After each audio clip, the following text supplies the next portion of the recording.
February 9th, 1962. Queens, New York. Outside St. John's Cemetery, more than 2,000 people stood in the freezing cold, breath turning to smoke, hands buried in black gloves, faces tight with silence, cameras flashing like lightning in the winter haze, and every step on that frozen ground sounded louder than it should. Because this wasn't just a funeral, it was a gathering of power, the kind of power that could bend a city without ever raising its voice. Inside the chapel, the most feared men in America sat shoulder to shoulder, not as friends, not as family, but as rivals forced into the same room to bury one name. Charles "Lucky" Luciano, the man who didn't just run organized crime, he redesigned it.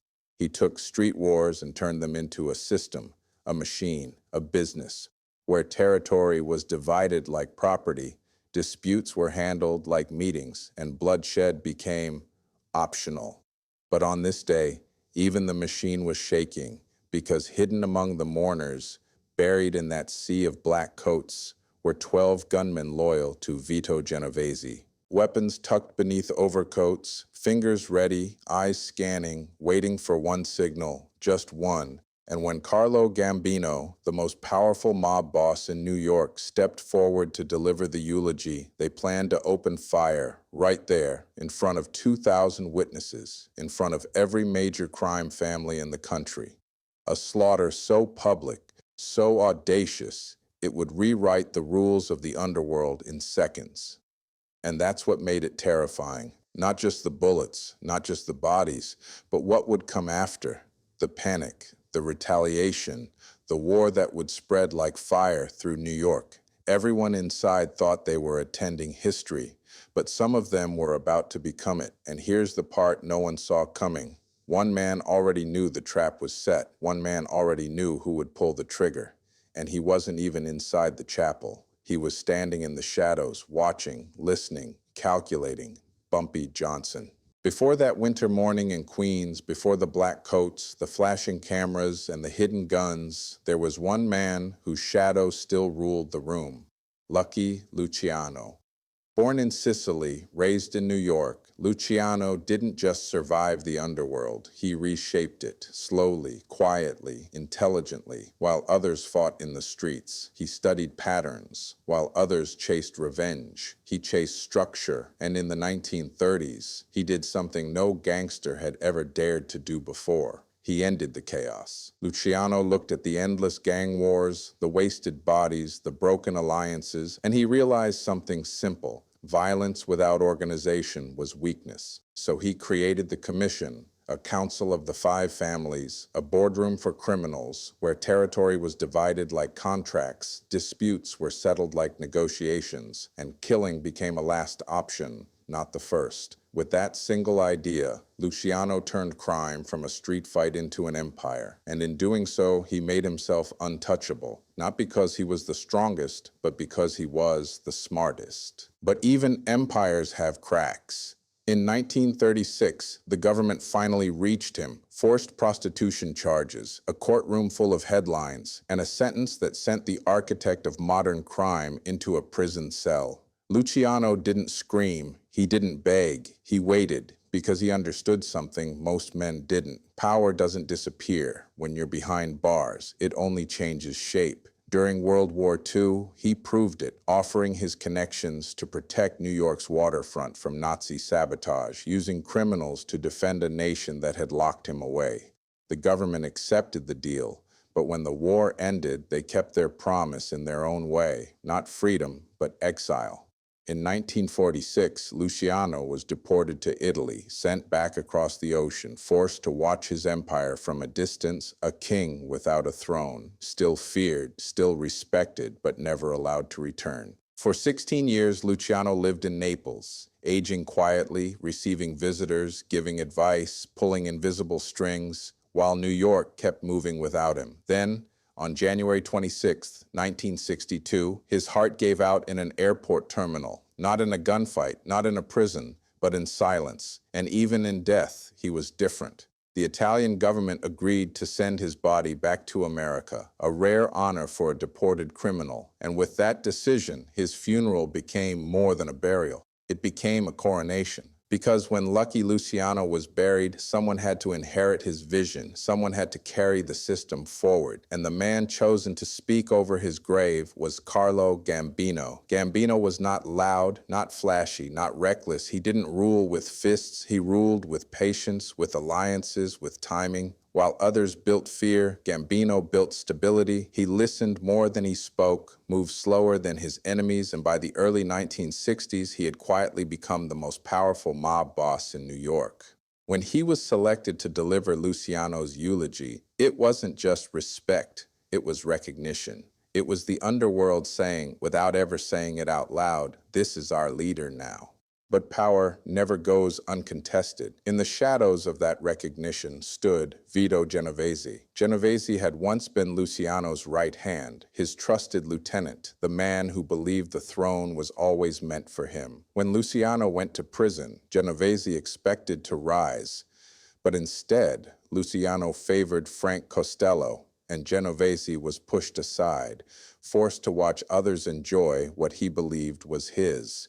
Years later, he finally removed Costello with a failed assassination that still ended Costello's reign, and for a moment, Genovese thought the crown was his. Then came the drug case, the conviction, the prison sentence. And just like Luciano before him, Genovese found himself ruling from behind walls. Except, unlike Luciano, Genovese ruled with bitterness. From his cell, he watched Carlo Gambino rise. He watched Gambino gain respect. He watched Gambino inherit Luciano's legacy. And every day, that jealousy hardened into something darker. To Genovese, Gambino wasn't a leader. He was a thief, a man sitting on a throne that didn't belong to him. The funeral of Lucky Luciano in Genovese's eyes wasn't just a goodbye. It was a public humiliation. It was the world announcing that Gambino had won. And that is where the war truly began. Because Luciano was dead, but his system was still alive. His empire was still standing. His throne was still warm. And two men were now fighting for it. One in public, one in prison, one crowned in daylight, one plotting in darkness. Luciano died, but the war over his throne had just begun. 3 weeks before Lucky Luciano's funeral, while New York was already whispering about who would stand closest to his grave, Bumpy Johnson was sitting in his office above Small's Paradise nightclub on 135th Street, the city humming below him, the walls heavy with history, when one of his men stepped inside and said quietly, almost carefully, "Boss, there's an Italian outside. He says it's urgent, and he looks terrified." Bumpy didn't move at first. He just lifted his eyes slowly, studying the door, then nodded once and said, "Send him in."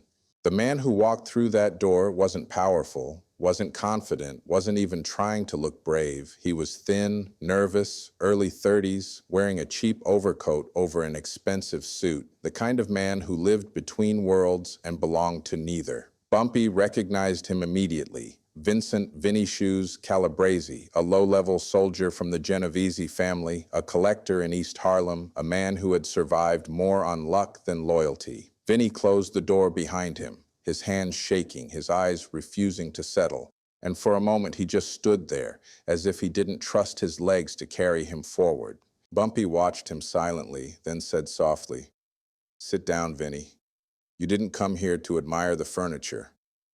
Vinny swallowed hard, sat, leaned forward, then froze again, as if every word inside his head was fighting the others. And in that silence, Bumpy remembered him. Not as he was now, but as he had been 3 years earlier, lying face down on a numbers table during a police raid, $12,000 in cash hidden inside his jacket, enough to send him away for years. The cops had been ready to search him, ready to ruin his life, until Bumpy had stepped forward and said calmly, "He's with me." And just like that, the handcuffs never came. That moment had followed Vinny ever since, like a debt he could never escape. Now that debt was standing in front of Bumpy, breathing hard, eyes wet, voice barely steady. Mr. Johnson, I shouldn't be here, he whispered, but I couldn't go anywhere else. Bumpy leaned back slowly, folding his hands, his voice calm but heavy. If you're here, Vinny, then something already went wrong. So talk. Vinny closed his eyes for a second, then opened them again, and when he spoke, his words came out in a rush, like he was afraid he might lose the courage if he stopped. There's a hit on Carlo Gambino at Luciano's funeral, he said, his voice breaking. 12 shooters placed inside the chapel, waiting for him to stand up, waiting for the signal. Bumpy didn't blink, didn't change expression, didn't even shift in his chair. He only said quietly, "Who gave the order?" "Genovese," Vinny answered, almost ashamed to say the name. "From prison. He planned everything, the chaos, the panic, the war. He wants the families to tear each other apart." "And you," Bumpy said slowly, "you're telling me this because—" "Because if Gambino dies," Vinny whispered, "New York burns, and Harlem burns with it. Your people will pay for a war they didn't start, and I couldn't let that happen, not after what you did for me."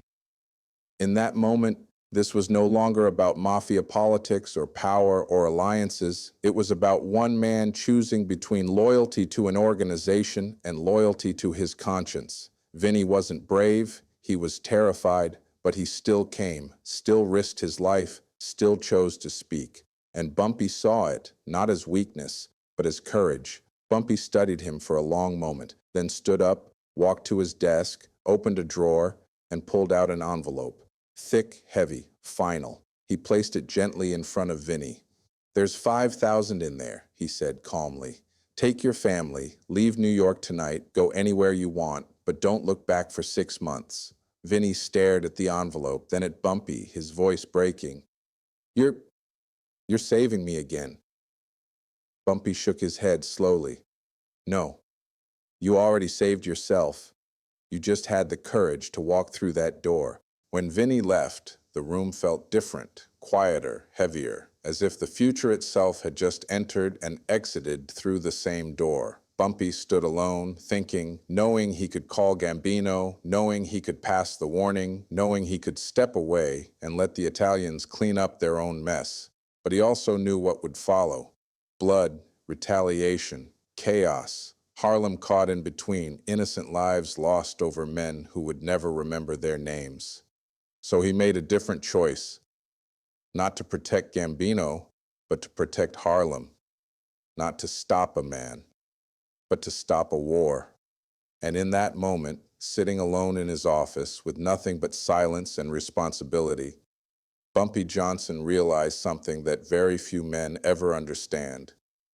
He now held the future of New York in his hands, and he chose strategy over blood. Bumpy Johnson did not move like a man preparing for war. He moved like a man preparing a puzzle, quiet, patient, invisible, because he understood something the shooters never would. Guns only win battles, but positioning wins history. While Genovese's men believed they were walking toward a guaranteed execution, Bumpy was already arranging the board, piece by piece, without raising a voice, without leaving fingerprints, without letting anyone know the game had even begun. Move 1, infiltration. Bumpy reached out to Marcus Smooth Henderson, a funeral services operator in Harlem, a man who understood discretion better than loyalty, and told him calmly, "I need 8 of my people inside Luciano's funeral. Drivers, ushers, pallbearers, anyone who can blend in, anyone who won't be noticed, anyone who can watch without being watched."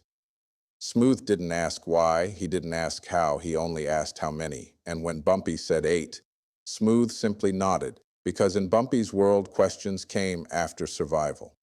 Within days, 8 of Bumpy's most trusted men were woven into the funeral operation, dressed in black, carrying programs, guiding mourners, opening doors, moving quietly through sacred space like ghosts, eyes sharp, ears open, invisible to everyone who thought they were in control. Move 2, misdirection. Bumpy understood that even the best trap needs a moment of blindness, a second where attention breaks, a breath where focus shifts. So he called Father Michael O'Brien, a priest who had served Harlem for decades, a man whose church had once been protected by Bumpy during riots that could have destroyed it. Bumpy didn't speak in riddles, he didn't dramatize it. He simply said, "Father, I need you near the chapel entrance on the day of the funeral. And if I give you a signal, I need you to create a distraction, something human, something emotional, something no one can ignore for 10 seconds." The priest hesitated only long enough to understand what he was being asked, then nodded slowly, because he knew Bumpy Johnson was not a man who wasted favors and not a man who asked for cruelty. That distraction would not stop bullets, but it would bend attention, and sometimes attention is the only thing holding violence together. Move 3, the seating map. This was the heart of the operation, the part where the entire plan could collapse if even one detail was wrong. Bumpy did not go himself. He never walked into places where his presence would be remembered. Instead, he sent Claudette, one of Madame Stephanie St. Clair's most refined operatives, a woman who could walk into any room and belong there before anyone questioned why. Claudette entered the funeral home in a black dress, pearls resting softly against her collarbone, eyes lowered in practiced grief, voice trembling just enough to sound real. She told the director she was a distant relative of Luciano, that her family had been confused about seating arrangements, that she needed to make sure her elders were placed properly. The director, eager to please anyone connected to Luciano's name, brought out the seating chart without hesitation, pointing, explaining, revealing everything. Claudette did not write anything down. She did not take notes. She did not ask twice. She simply looked, memorized, absorbed, then thanked him softly and walked out. 30 seconds inside that office gave Bumpy the entire battlefield, every aisle, every row, every exit, every seat where Genovese's shooters expected to sit. Move 4, the swap. This was the moment where the game turned irreversible. 2 nights before the funeral, when the chapel was empty and the city slept, Bumpy's men entered quietly, carrying nothing that looked suspicious, wearing nothing that would attract attention, moving like maintenance staff, not conspirators. They didn't touch flowers, they didn't touch decorations, they didn't touch anything except small seat markers, quiet paper tags that meant nothing to anyone, except the men who planned to kill.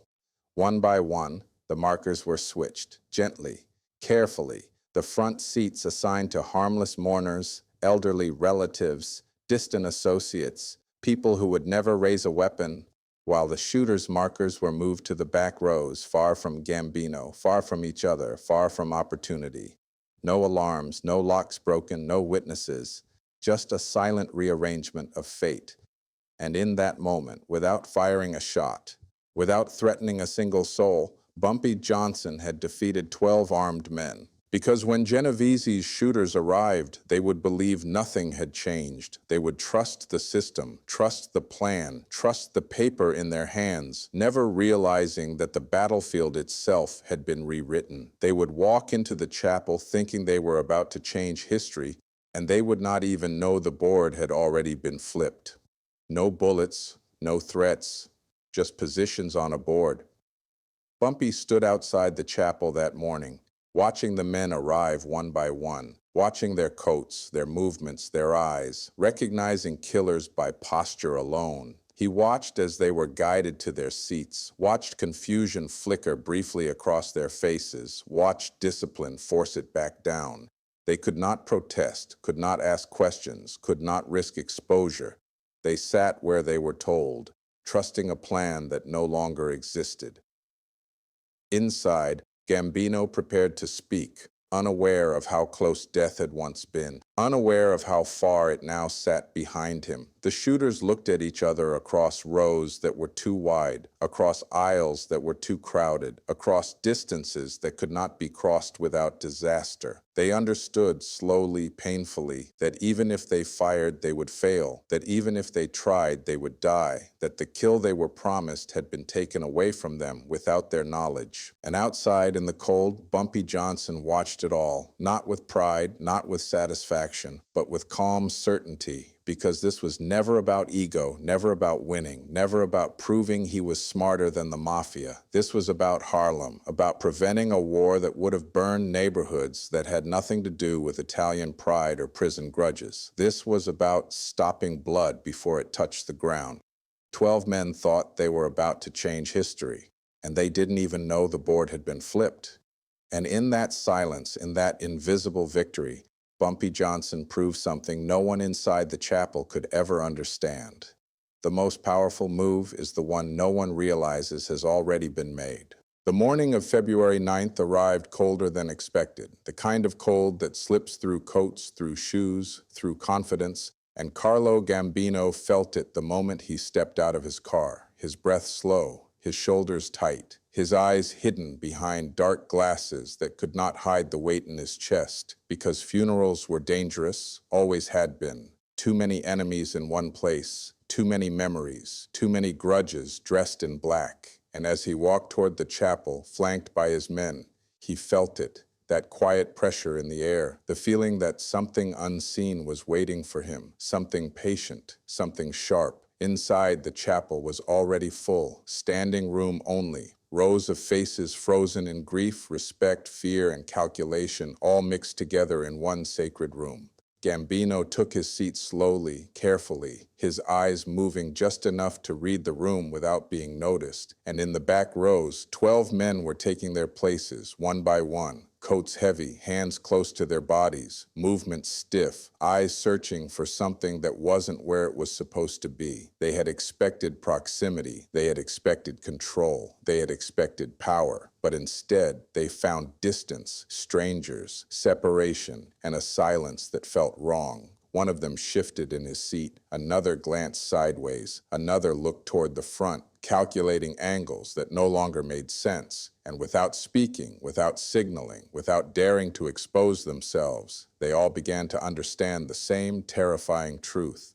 Something had changed. Gambino stood when his name was called, the soft echo of shoes against stone sounding louder than it should, the room settling into a hush that felt too heavy to breathe through. And as he walked toward the podium, his mind stayed alert, scanning, measuring, trusting nothing but instinct. He placed his hands on the wood, felt its cold surface, and began to speak, his voice steady, controlled, respectful. Lucky Luciano was more than a boss, he said, pausing just long enough to let the name settle.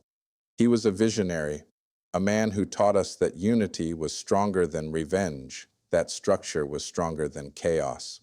The words flowed calmly, respectfully, but in the back rows, hearts were beating faster, eyes were meeting across aisles, lips were tightening. One shooter looked toward another just for a second, just long enough to ask without speaking, "Is it now?" And the answer came back in the same silent language. "Not here, not like this, not anymore." As Gambino continued, "Because of him, we stand here today, not as enemies, but as brothers." One of the gunmen felt his fingers tighten inside his coat, then loosen again, because he knew in that moment that if he fired, he would fail, that if he tried, he would die, that the kill they had been promised was no longer possible. Another shooter slowly exhaled, realizing he was too far. Another realized he was too exposed. Another realized he could not even see Gambino clearly enough to guarantee anything except disaster. And in that instant, across the back of the chapel, 12 men accepted the same silent sentence. The plan was dead.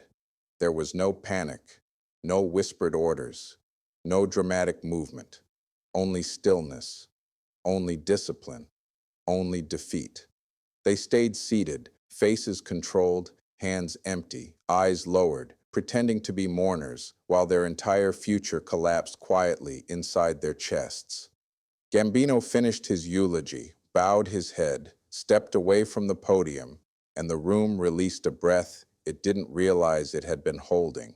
The service moved forward, prayers were spoken, heads were lowered, flowers were adjusted, and the moment that should have exploded into blood passed like a ghost through the room. Outside, Bumpy Johnson watched the doors, watched the faces, watched the body language, saw the tension leave the shoulders of men who had come prepared to kill and were now leaving prepared to survive. He didn't smile, he didn't nod, he didn't celebrate because he understood what had truly happened.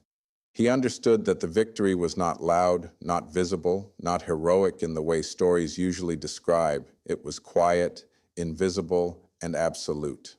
The shooters exited one by one, eyes cold, jaws tight, pride wounded, fear growing, because failure in their world was not forgiven.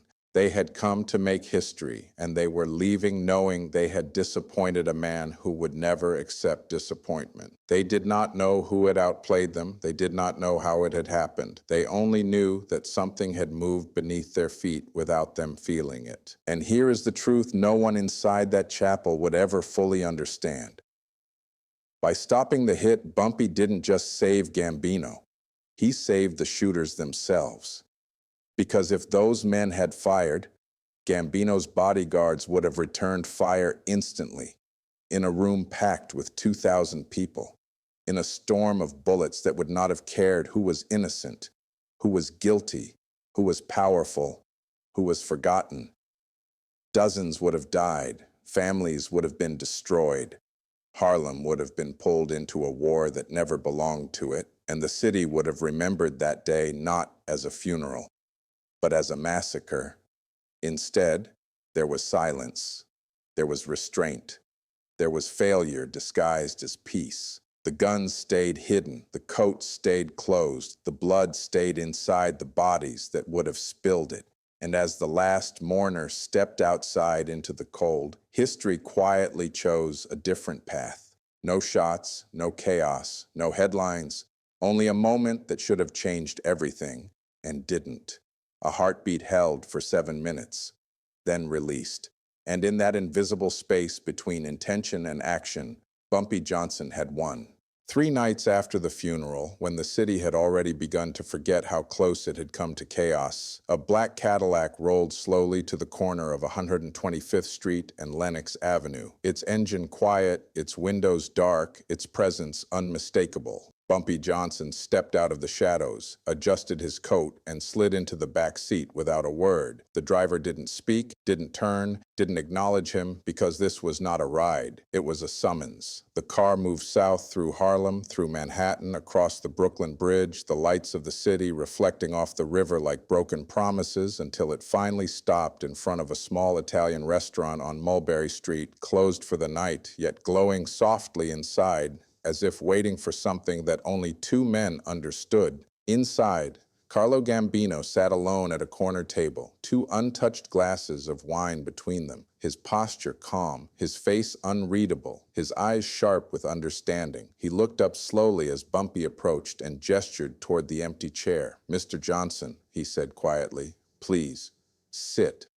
Bumpy sat, not as a guest, not as a subordinate, but as an equal, and for a long moment neither man spoke because both understood that silence in this room was heavier than any threat. Finally, Gambino leaned forward slightly, his voice low, steady, respectful. "I know what you did," he said, pausing, watching Bumpy's face. "I don't know how you knew. I don't know how you stopped it, but I know you did." He slid one of the wine glasses across the table. "You could have let me die," he continued. "You could have watched my family tear itself apart. You could have gained from the chaos, but you didn't." He looked directly into Bumpy's eyes. "Why?"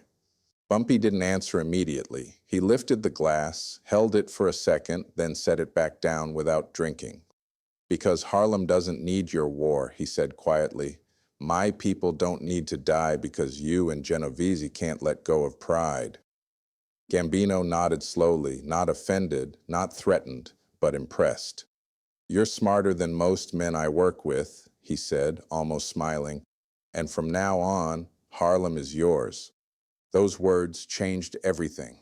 Gambino promised his family would stay out of Harlem. No interference, no expansion, no pressure, no manipulation, no silent takeovers disguised as business. Harlem would belong to Bumpy Johnson, not by fear, not by force, but by respect. And in return, Bumpy promised he would not cross into Brooklyn, the Bronx, or Staten Island, not with ambition, not with challenge, not with hunger. It wasn't a truce. It was a recognition of territory based on intelligence, not violence. Then Bumpy added one final condition, his voice calm but firm. If Genovese ever tries something like this again, you let me know. Gambino smiled just slightly, just enough to acknowledge the truth. Deal, he said. They drank in silence, not as friends, not as allies, but as men who had just rewritten the rules of an entire city. When Bumpy Johnson walked out of that restaurant, he had secured something no black man in New York's underworld had ever been given before. Not tolerance, not permission, not fear, but respect. Meanwhile, the 12 shooters who had failed did not live long enough to understand what had truly happened.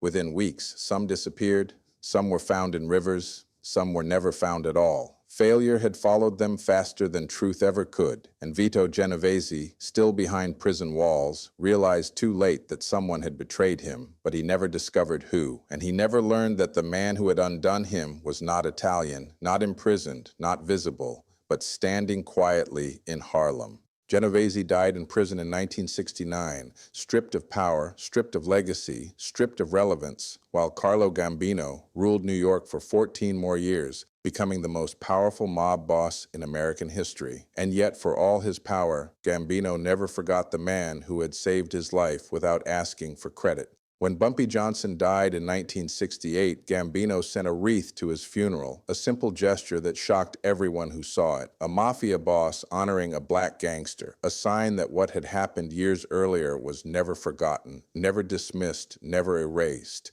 because those who knew the truth understood something deeper. Bumpy Johnson had not just saved Carlo Gambino. He had saved peace. He had saved Harlem. He had saved a city from a war it would never have understood.